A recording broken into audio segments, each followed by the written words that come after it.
Good evening friends, welcome to physical science pefi classes. Friends, आज ये NCERT series का 8th number unit में आज आप लोगों को कवर कराऊंगा, जो कि anatomy, physiology and kinesiology in sports, और हर एक एग्ज़ाम के पॉइंट ऑफ व्यू से बहुत ज़्यादा इंपॉर्टेंट है।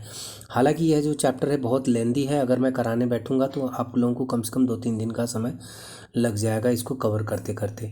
तो मैं आप लोगों को इंपॉर्टेंट क्वेश्चंस यहाँ से करा दूंगा, सो दैट आप एग्ज़ाम में अगर देखें तो आप एक ही बार में टिक कर दें और सही ऑप्शन का चुनाव कर सकें। तो यही बहुत इंपॉर्टेंट क्वेश्चन है फ्रेंड्स। और बहुत सारे लोगों का यहाँ पर थोड़ा सा नाराज़गी ये है कि मैं इंग्लिश में जो है कंटेंट लेकर आया हूँ। तो देखिए फ्रेंड्स, मेरे पास जो कंटेंट था, और देखिए आप टीचर बनने जा रहे हैं तो थोड़ा बहुत तो इंग्लिश में समझ में आना चाहिए आप लोगों को। तो मैं ये मान के चल रहा हूँ कि जो कंटेंट होगा वो इंग्लिश में ही होगा, लेकिन मैं बताता तो आपको हिंदी में हूँ, एलॉबरेट तो मैं आपको हिंदी में ही करता हूँ। तो इससे आपको दिक्कत ज़्यादा नहीं आना चाहिए, लेकिन मेरा पूरा कोशिश रहता है कि हिंदी मीडियम वाले भी इसका जो है भरपूर फ़ायदा उठाएं। तो ये 8वां नंबर सेशन है, यूनिट है, और यह जो है इसमें क्वेश्चन अगर आप कर लेंगे तो मैं मतलब एक तरीके से गारंटी तो नहीं दे सकता हूँ, लेकिन इतना श्योर हो जाऊँगा कि आप लोग जो है इस यूनिट से 5 क्वेश्चन जो आएगा, जो 4-5 क्वेश्चन आएंगे, आप इजीली जो है क्वेश्चन सही कर पाएंगे। और बहुत सिंपल सिंपल क्वेश्चन पूछेगा। लिगामेंट क्या होता है, स्ट्रेन क्या होता है, स्प्रेन क्या होता है, ठीक है, ये अभी मैं कराता हूँ आपको, ठीक है। तो देखिए सबसे पहले क्वेश्चन कर लीजिए, tick the correct answers. Question जो है tick the correct answer. Muscles are connected to bones by. देखिए मसल जो है, जो आपकी मांसपेशी है, वह हड्डियों से, अस्थियों से किस तरीके से जुड़ी होती है? टेंडन से। अब देखिए टेंडन का हिंदी तो मुझे भी नहीं पता, और शायद कहीं दिया भी नहीं होगा, अगर होगा तो आप बताइएगा, ठीक है।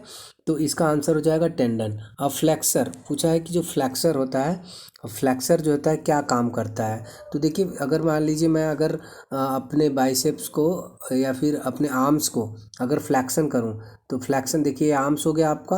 अब फ्लैक्सन करूंगा तो ये जो है, ये एंगल जो है, ये एंगल जो है ये क्या होगा? डिक्रीज हो जाएगा, ठीक है। ये एंगल जो है डिक्रीज हो जाएगा, यानी एंगल जो है आपका कम हो जाता है। ये हो जाता है अगोनिस्ट, और पीछे वाला जो बाइसेप्स हो जाता है एगोनिस्ट, और ट्राइसेप्स हो जाता है एंटागोनिस्ट। तो ये जो एंगल जो रिड्यूस होता है वो फ्लैक्सन के कारण होता है, तो decreases the angle of it at a joint.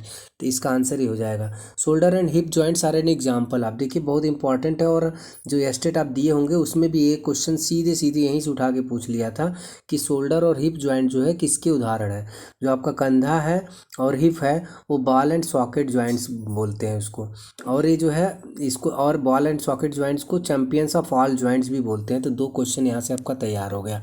Next है histology refers to the study of. जो हिस्टोलॉजी होता है फ्रेंड्स, ये जो टिश्यू का जो है स्टडी करता है, जो हमारे शरीर में ऊतकों का अध्ययन जो होता है वो हिस्टोलॉजी के अंतर्गत आता है, ठीक है। तो नेक्स्ट है membrane on the surface of A lung is called. जो लंग का जो सरफेस का होता है, जो सतह पे जो मेम्ब्रेन होती है, कलाएं जो होती हैं, मेम्ब्रेन उसी को बोलते हैं। तो उस किसका क्या कहलाता है? तो प्ल्यूरा कहलाता है। इनर प्ल्यूरा, आउटर प्ल्यूरा, 2 चीज़ें होती हैं। अंदर वाला जो है इनर प्ल्यूरा कहलाता है, बाहर वाला जो है आउटर प्ल्यूरा कहलाता है। अब देखिए क्वेश्चन यहाँ से देखिए, definition of anatomy, physiology, kinesiology. ये जब मैं अभी UP higher education advertisement number 50 का मैं जब इंटरव्यू दिया था, तो वहाँ पे एक बीएचयू के प्रोफेसर कापरी सर थे, प्रोफेसर कापरी सर ने, इन्होंने मुझसे यही क्वेश्चन पूछ दिया था कि एनाटॉमी और फिजियोलॉजी में क्या अंतर है। तो देखिए फ्रेंड्स, यहाँ पर देखिए, यहाँ पर टॉपिक देख के मुझे याद आ गया उनका इंटरव्यू का। तो एनाटॉमी और फिजियोलॉजी जो है, एनाटॉमी जो है एक तरीके से आपकी जितनी भी बॉडी है, पार्ट हैं, उनकी स्ट्रक्चर के बारे में, जैसे लंग्स के पार्ट्स पूछ दिया, उनके स्ट्रक्चर के बारे में। हार्ट जो है, हार्ट की जो इनर लेयर है वो किस चीज़ की बनी होती है, पेरिकार्डियम क्या होता है। फिर इस तरीके से जो स्ट्रक्चर होता है उसकी संरचना के बारे में स्टडी कराता है एनाटॉमी। जबकि फिजियोलॉजी जो है आपके जो अंग प्रत्यंग है उनकी जो है फंक्शन के बारे में, उनके क्या कार्य हैं उसके बारे में बताता है। और किनेसियोलॉजी जो है आपकी ह्यूमन मूवमेंट के बारे में बताता है, ठीक है। तो ये बेसिक चीज़ें हैं। चलते हैं क्वेश्चन की तरफ, यहाँ बहुत ज़्यादा इंपॉर्टेंट नहीं है, मैं वही करा रहा हूँ जो आपकी एग्ज़ाम के पॉइंट ऑफ व्यू से है। आपको ये लग रहा होगा कि मैं बस केवल पन्ना पलट रहा हूँ, नहीं, मैं पूरा ये चीज़ें पढ़ चुका हूँ 10 बार, तब जाके मुझे समझ में आया कि नहीं क्या आपके एग्ज़ाम के पॉइंट ऑफ व्यू से क्या इंपॉर्टेंट है। वही चीज़ मैं यहाँ पर आप लोगों को एकदम प्योरीफाई करके लेकर आया हूँ, ठीक है। तो इसलिए आप लोग निश्चिंत रहिएगा कि मैं आप लोगों का केवल टाइम पास नहीं कर रहा हूँ, यहाँ पर मैं अपना भी समय आप लोगों को दे रहा हूँ और कीमती समय है मेरे लिए भी। तो देखिए क्वेश्चन है, the science that deals with the structural aspects of the human bodies. देखिए स्ट्रक्चरल एस्पेक्ट्स मतलब संरचना वाला एस्पेक्ट से ह्यूमन बॉडी के अध्ययन को क्या मैंने बताया था जस्ट आपको, एनाटॉमी बोलते हैं, ठीक है। और यहाँ पर क्या दिया है, scientific study about the human और non human body movement it is known as. देखिए ह्यूमन बॉडी मूवमेंट के बारे में अगर आ जाता है क्वेश्चन, एक यूपी टीजीटी में भी क्वेश्चन पूछा गया था, और एच टेट का जो 2016 का अगर आप पेपर उठा के देखेंगे उसमें भी सेम क्वेश्चन यहाँ से पूछा गया था कि जो ह्यूमन बॉडी से रिलेटेड जो स्टडी की जाती है, साइंटिफिक जो वैज्ञानिक स्टडी की जाती है उसे क्या बोलते हैं, तो ये आपका आंसर हो जाएगा किन्सियोलॉजी। नेक्स्ट है the study of the larger structure of the body such as heart, lungs and bones is known as. देखिए फ्रेंड्स, ये जो है ना लार्जर स्ट्रक्चर, लार्जर देखिए जो आपका एनाटॉमी है ना वो 3 भागों में बटा हुआ है। सिस्टमैटिक जो सिस्टेमिक एनाटॉमी बोलते हैं, रीजनल एनाटॉमी बोलते हैं और सरफेस एनाटॉमी बोलते हैं। तो देखिए जो एक जो क्वेश्चन है स्ट्रक्चर, लार्जर स्ट्रक्चर पूछा है, larger structure of the body such as heart, lungs, bones.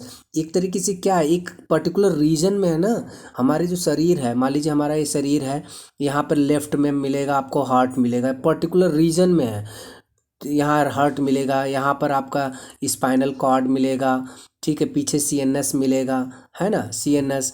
फिर इस तरीके से पर्टिकुलर रीजन में बटे होते हैं हमारे पूरे जो स्ट्रक्चर हैं बॉडी पार्ट्स के। तो ये जो है किस इसका जो स्टडी कहलाएगा वो क्या कहलाएगा, तो जो रीजन में बटे हुए हैं तो रीजनल स्टडी, ठीक है, रीजनल एनाटॉमी के अंतर्गत आते हैं। बस इतना ऐसे आप लोग याद करके चलिए, ठीक है। और यहाँ चौथा क्वेश्चन है, the athletes who has greater dominance of slow Twitch muscles fabrics.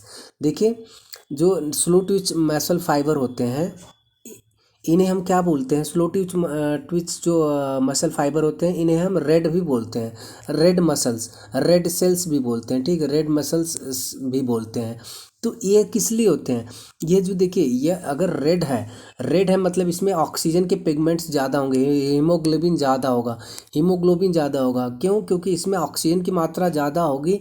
तो एक तरीके से ऑक्सीजन जो है लंबे समय तक रुका रहेगा। तो एक तरीके से लॉन्ग डिस्टेंस रनर जो होते हैं उनके अंदर स्लो ट्विच मसल्स जो है ज़्यादा पाई जाती है। अगर हम बात कर लें, कंपेयर कर लें कि किस इवेंट में सबसे ज़्यादा एथलीट्स को सबसे ज़्यादा जो स्लो ट्विच मसल फाइबर जो पाए जाते हैं सबसे ज़्यादा जो देखने को मिलते हैं वो स्विमर्स में मिलते हैं, फिर मैराथन रनर्स में मिलते हैं। इस तरीके से इनका जो है कैटेगरी है, ठीक है। तो यहाँ पर देखिए स्लो ट्विच मसल्स फाइबर है तो उसमें लॉन्ग डिस्टेंस रनर हो जाएगा। अगर यही जो है अगर वाइट फाइबर वाला देखा जाए तो वो क्या हो जाएगा, वो जो है शॉर्ट स्प्रिंटर जो होते हैं उनके में सबसे ज़्यादा होता है, ठीक है। स्लो ट्विच मसल फाइबर एक होता है और एक होता है फास्ट ट्विच मसल फाइबर होता है। फास्ट में जो होता है वो वाइट वेसल्स होते हैं, वाइट सेल्स होता है, ठीक है। तो और इसमें रेड होते हैं, ठीक है। तो बस इतने से याद कर लीजिए, रेड स्लो होगा, स्लो होगा तो उसमें जो है आरबीसी जो है ज़्यादा पाया जाएगा, माइटोकॉन्ड्रिया ज़्यादा होगी, ऑक्सीजन की कैपेसिटी ज़्यादा होगी। तो यह क्या करेगा, हेल्प करेगा, लॉन्ग डिस्टेंस रनिंग में सबसे ज़्यादा हेल्प करेगा, ठीक है। जो एरोबिक क्रियाएं होती हैं ना, जैसे याद कर लीजिए, एक तरीके से मैं और सिंप्लीफाई इसको करने की कोशिश कर रहा हूँ। जैसे एरोबिक क्रियाएं होती हैं, एरोबिक मतलब होता है जो ऑक्सीजन के साथ चलती हैं, एरोबिक। एनारोबिक होता है without oxygen, in the absence of oxygen. तो स्लो ट्विच मसल जो होता है उसमें आरबीसी सबसे ज़्यादा पाई जाती हैं। क्यों क्यों क्योंकि उसमें एरोबिक क्रियाएं होती हैं। एरोबिक क्रियाएं किस में ज़रूरत पड़ती हैं, लॉन्ग डिस्टेंस रनिंग में।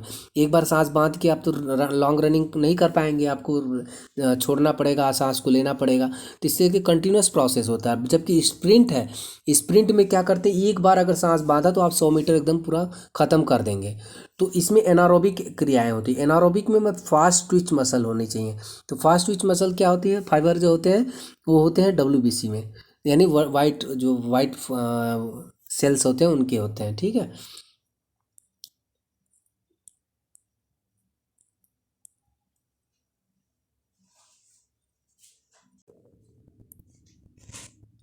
स्केलेटल सिस्टम क्या होता है फ्रेंड्स, देखिए स्केलेटल सिस्टम मतलब आपका कंकाल तंत्र। कंकाल तंत्र में आपके बोन होगा, जो हड्डी होती है, अस्थियाँ होती हैं, कार्टिलेजेस होते हैं, टेंडन एंड लिगामेंट्स, ये 4 चीज़ें होती हैं, आप लोग याद रखिएगा।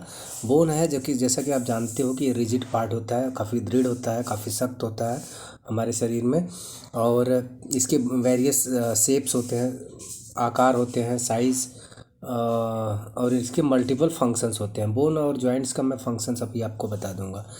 कार्टिलेजेस जो है, देखिए कार्टिलेजेस बहुत फ्लैक्सिबल होते हैं, बहुत फ्लैक्सिबल होते हैं। और ये जो है कहाँ कहाँ पाए जाते हैं, बस ऐसे याद कर लीजिए। नोज़ में पाए जाते हैं, हमारे नाक में, कान में, और रिब्स में। रिब्स मतलब आपका जो है रीढ़ की हड्डी, ठीक है। और ट्रैकिया में, ट्रैकिया मतलब जो आपका श्वसन तंत्र होता है, ठीक है। और टेंडन्स एंड लिगामेंट्स, ये जो है ये भी स्ट्रांग बैंड्स होते हैं जो कि फाइब्रस कनेक्टिव टिश्यू द्वारा बने होते हैं। और अब चलते हैं यहाँ से आगे, क्लासिफिकेशन ऑफ बोन्स। देखिए बोन्स जो है क्लासिफिकेशंस अगर उनकी देखें तो 4 तरीके के बोन होते हैं। एक लॉन्गर बोन होता है, एक शॉर्ट बोन होता है, सबसे लंबा हड्डी, सबसे छोटी हड्डी, फ्लैट बोन यानी चिपटा हड्डी, इरेगुलर बोन्स मतलब इनकी कोई भी रेगुलरिटी नहीं है, कोई नियमितता नहीं है, अनियमित वाली टाइप की हो जाती हैं, ठीक है। तो अब चलते हैं इनका जो है first long bone. Long bone देखिए जो आपके हाथ और पैर की हड्डियां होती हैं, जैसे कि फीमर हो गया, रेडियस हो गया, अल्ना हो गया, ह्यूमरस हो गया, ये सब सारी जो है जो हड्डियां हैं, सबसे जो लंबी हड्डी होती है वो फीमर होती है, जो कि जांग की हड्डी में। ऐसे पूछ सकता है सबसे लंबी हड्डी कौन सी होती है, कहाँ पे पाई जाती है, तो जांग की हड्डी को फीमर कहते हैं, ठीक है। टिबिया फैबुला 2 हड्डियां होती हैं हमारे नीचे वाले यानी घुटने के नीचे जो हड्डी होती है, टिबिया फैबुला ये होता है। हाथ की 3 हड्डियां होती हैं, ह्यूमरस, रेडियस, अल्ना, ऐसे करके आप याद कर लीजिए। ये जो है लॉन्गर बोन में आते हैं। अगर बात कर लें शॉर्ट बोन, शॉर्ट बोन्स में मैंने बताया जो कान के होते हैं, एम करके याद कर लीजिएगा। एम करके 2 हड्डियां होती हैं, हर एक कान में एक एक होती हैं, तो टोटल जो हड्डियां होती हैं कान में होती हैं 6 हड्डियां होती हैं, एम, ठीक है। स्टिपीज होती है, इनकस होता है, और यहाँ से देखिए और शॉर्ट बोन्स क्या होते हैं। शॉर्ट बोन जैसे यहाँ पर दिया हुआ है ना, टैलस, कार्पल बोन, ठीक है, ये होते हैं। फ्लैट बोन, जैसे फ्लैट बोन हो गया थिन फ्लैट स्पॉन्जी टाइप होता है, जैसे कि आपके स्कैपुला जो कंधे के पीछे वाली हड्डी होती है, स्कैपुला टाइप की एक हो, और साथ साथ स्टर्नम जो आपकी रीढ़ की हड्डी होती है, वो क्या होती है, फ्लैट होती है, एकदम चपटी टाइप की होती है। इरेगुलर बोन्स क्या क्या होते हैं फ्रेंड्स, जैसे कि आपकी जो स्टर्नम हो गया, स्टर्नम के आगे इस तरीके से होते हैं ना रिब्स टाइप के, वर्टिब्राई जो होते हैं उन्हें बोलते हैं इरेगुलर बोन। इतना इंपॉर्टेंट नहीं है बट आपको थोड़ा बहुत जानकारी होना चाहिए। देखिए ज्वाइंट्स जो है हर बार क्वेश्चन यहाँ से आता है, ज्वाइंट से यानी आपके जोड़ से, ठीक है। ज्वाइंट्स की जो स्टडी की जाती है उसे क्या बोलते हैं, आर्थोलॉजी बोलते हैं, ORTHO, आर्थोलॉजी, आर्थोलॉजी इस तरीके से याद कर लीजिएगा। और अब ज्वाइंट्स पढ़ते हैं। देखिए ज्वाइंट्स, इसका मैं ना पर्टिकुलर वीडियो बनाया हूँ, बहुत अच्छे से निमोनिक से समझाया हूँ, और ये जो है होगा मेरे प्लेलिस्ट में जाकर आप देख सकते हो, वीडियोस की लिस्ट में देख सकते हो ज्वाइंट्स के बारे में जो निमोनिक से बनाया है। जैसे ज्वाइंट्स हमारे पेन होते हैं तो हमें दुख होता है, दर्द होता है, तो सैड होते हैं हम लोग, ठीक है। सैड मतलब मायूस सा हो जाते हैं, दुखी हो जाते हैं, तो यही सैड जो है आपका मतलब निमोनिक्स बन गया है, शॉर्ट ट्रिक हो गया। देखिए S stand for synarthrosis, A stand for amphiarthrosis, D stand for diarthrosis. तो अब सिनरथ्रोसिस ज्वाइंट जो होता है इमूवेबल होता है, जो कि बिना मूवमेंट उसमें है ही नहीं उस हर ज्वाइंट्स में, उसे बोलते हैं सिनरथ्रोसिस। एम्फीथ्रोसिस मतलब होता है कि थोड़ा बहुत मूवमेंट होता है, ठीक है। और डायाथ्रोसिस ज्वाइंट्स में फ्रीली मूवेबल होते हैं, यानी कि वो जो हड्डी जो फ्रीली मूवेबल होती है, जैसे कि आपकी बॉल एंड सॉकेट जो बताया ना, कंधे की और हिप की ज्वाइंट जो है बॉल एंड सॉकेट ज्वाइंट, ठीक है। तो इनको बोलते हैं स्ट्रक्चरल में देखिए फाइब्रस ज्वाइंट्स को बोलते हैं इमूवेबल ज्वाइंट्स, फाइब्रस ज्वाइंट बोलते हैं। और इस तरीके से साइनोवियल ज्वाइंट्स जो होता है ये इंपॉर्टेंट है, कभी कभी पूछ देता है कि साइनोवियल ज्वाइंट्स किसका उदाहरण है, तो आपको पता होना चाहिए फ्रीली मूवेबल ज्वाइंट्स को बोलते हैं साइनोवियल ज्वाइंट्स। क्यों? क्योंकि इसमें साइनोवियल फ्लूइड्स होते हैं, इसलिए जो है इसको बोलते हैं साइनोवियल ज्वाइंट्स कहते हैं, और इनको डायाथ्रोसिस ज्वाइंट्स भी कहते हैं। तो ये हो गया फ्रेंड्स। अब क्वेश्चन की तरफ चलते, ये इसका मैंने क्लास ले लिया है, वीडियो बहुत अच्छे से बनाया है, अगर आप उसको देखेंगे तो आपको हमेशा याद हो जाएगा। देखिए साइनोवियल जॉइंट्स, जैसे साइनोवियल जॉइंट्स मैंने बताया ना, इसको और क्या क्या बोलते हैं, इसको बोलते हैं फ्रीली मूवेबल जॉइंट्स बोल सकते हैं, डायाथ्रोसिस जॉइंट्स भी बोलते हैं। अब इसके जो पार्ट्स हैं, क्या कहाँ कहाँ होते हैं ये joints synovial, ball and socket joints जैसे कि आपके कंधे और हिप में होता है। हिंज जॉइंट्स, हिंज जॉइंट्स मतलब कब्जे वाली जॉइंट्स, जैसे कि दरवाज़ा होता है एक ही साइड खुलता है एक ही साइड बंद होता है, तो ऐसे हमारे कोहनी और कलाई वाला जो हड्डी होती है ना, कोहनी वाला हड्डी वो हिंज जॉइंट है, एक ही साइड खुलता है। ठीक है, इस तरीके से पीवट जॉइंट, पीवट जॉइंट जो हमारे सर की हड्डी है, यानी कि चारों तरफ धुरी तरफ घूमती रहती है। ठीक है, यूनी एक्सियल जॉइंट्स इसे बोलते हैं। ग्लाइडिंग जॉइंट्स, ग्लाइडिंग जॉइंट्स जो होता है एक हड्डी जो दूसरे हड्डी के ऊपर सरकती है, फिसलती है, तो ग्लाइडिंग जॉइंट्स बोलते हैं। थंब जो होता है हमारा अंगूठा होता है, उसे सैडल जॉइंट्स बोलते हैं। कॉन्डोलाइट जॉइंट, बाई एक्सियल जॉइंट्स भी कहते हैं, जो कि मैं बताऊंगा आपका इंटरकार्पस, ये सबसे सारी जो है कॉन्डोलाइट जॉइंट है।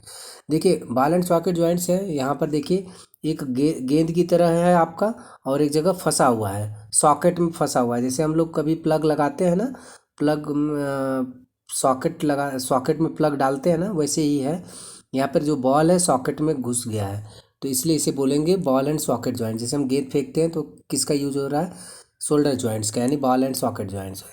हिंज जॉइंट मैंने बता ही दिया आपकी, ये ह्यूमरस हड्डी है, ऊपर वाली हाथ की हड्डी है, अपर पार्ट जो है, और नीचे जो है अल्ना है, ऊपर रेडियस है।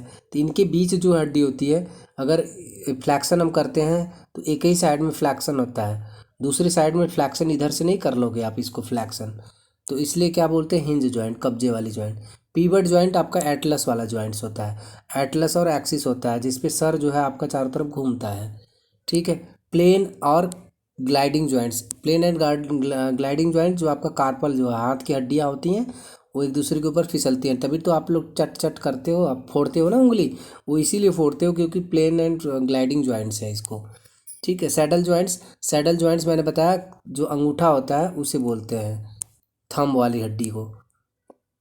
कॉन्डिलाइट जॉइंट्स क्या होता है, देखिए कॉन्डिलाइट जॉइंट्स को बाई एक्सियल जॉइंट्स भी कहते हैं, और यह जो है आपके रिस्ट जॉइंट्स होते हैं, मेटाकार्पल फैलेंजाइज जॉइंट्स भी होते हैं। ठीक है, इतना इंपॉर्टेंट नहीं है, चलते हैं क्वेश्चन की तरफ। Short bones are generally, short bones कौन से होते हैं, जैसे मैंने बताया था ना आपको, शॉर्ट बोन जो होते हैं बहुत छोटे छोटे हड्डियाँ होती हैं, वो क्या होते हैं, कोई क्यूब से फ्लैट तो होते नहीं हैं, ये तो आपको पता ही है। थिन होते हैं, पतले होते नहीं, कर्व्ड होते हैं, कर्व्ड नहीं, क्यूब शेप्ड होते हैं। ठीक है, इस तरीके से आप याद कर लीजिए। नेक्स्ट है, one of the functions of the skeletal systems include hematopoiesis, which refers to provision of supports to the body, formation of blood cells, production of minerals, protection of delicate organs. देखिए जहाँ haemato आ जाएगा वहाँ समझ लीजिए आपकी blood cells से related है, haemoglobin से रिलेटेड है, तो आपका यहाँ पर फॉर्मेशन ऑफ ब्लड सेल्स। ठीक है, नेक्स्ट चलते हैं क्वेश्चन की तरह। अ चाइल्ड हैज़ बोन्स, एक जो बच्चा होता है, छोटा बच्चा होता है, उसके कितने बोन्स होते हैं, तो इसका देखिए चाइल्ड हो गया है तो उसका बोन्स जो होगा वो 206 ही होगा। ठीक है, और bones serves as a storehouse for, bones storehouse किसका होता है, कैल्शियम का स्टोर हाउस होता है। बस इतना इजी इजी क्वेश्चन है। देखिए according to the functional classification of joints, which functional पूछा है, ठीक है, स्ट्रक्चरल नहीं पूछा है। Functional classification of joints which focuses on the amount of movement of the joints, synarthroses are also known. देखिए बताया था मैंने आपको, सीनर थ्रोसेस क्या होता है, एस से डी अगर याद कर लो आप, एस से डी क्या है, एस क्या है सीनर थ्रोसेस, ए क्या है एम्फी थ्रोसेस, डी क्या है डायाथ्रोसेस। सीनर थ्रोसेस जॉइंट्स मतलब इसको क्या बोलते हैं, एक तरीके से इमूवेबल जॉइंट्स होता है, जिसे फाइब्रस जॉइंट बोलते हैं, यानी कि फाइब्रस यानी फाइबर से बना होता है, एकदम से टाइट होता है, कहीं मूवमेंट नहीं होता है, तो इसे इमूवेबल जॉइंट्स बोलते हैं। टाइम हो गया फ्रेंड्स, कोई नहीं। The suture of the skulls are the best example. आप देखिए सचर जॉइंट्स होते हैं ना, ये भी फाइब्रस जॉइंट होते हैं। फाइब्रस जॉइंट्स मतलब सीनर थ्रोसेस जॉइंट्स, सीनर थ्रोसेस जॉइंट्स मतलब इमूवेबल जॉइंट्स होते हैं सचर आपके। ठीक है, साइनोवियल जॉइंट्स क्या होता है, साइनोवियल फ्लूइड्स कहाँ पाया जाता है, फ्रीली मूवेबल जॉइंट्स में पाया जाता है। तो साइनोवियल फ्लूइड्स कहाँ होते हैं, साइनोवियल फ्लूइड्स जो होते हैं आपके घुटने में होते हैं, घुटना में देखोगे, यानी कि नी जॉइंट्स में होते हैं, प्लेन जॉइंट्स में तो बिल्कुल नहीं होगा, पिवट जॉइंट्स में नहीं होगा, सैडल जॉइंट्स में नहीं होगा, हिंज जॉइंट्स में, जहाँ पर आपके हाथ और घुटना का जो जोड़ है, हिंज जॉइंट्स उसे बोलते हैं, उन्हें होगा। ठीक है, उसमें होता है साइनोवियल फ्लूइड्स। तो फ्रेंड्स, कैसा रहा आपका ये वीडियो, बताइएगा ज़रूर कमेंट्स के माध्यम से। अब अगला चलेंगे चैप्टर नंबर 10th। ठीक है, आज ही कवर कर दूंगा आप लोगों का। So thanks for watching, have a nice day.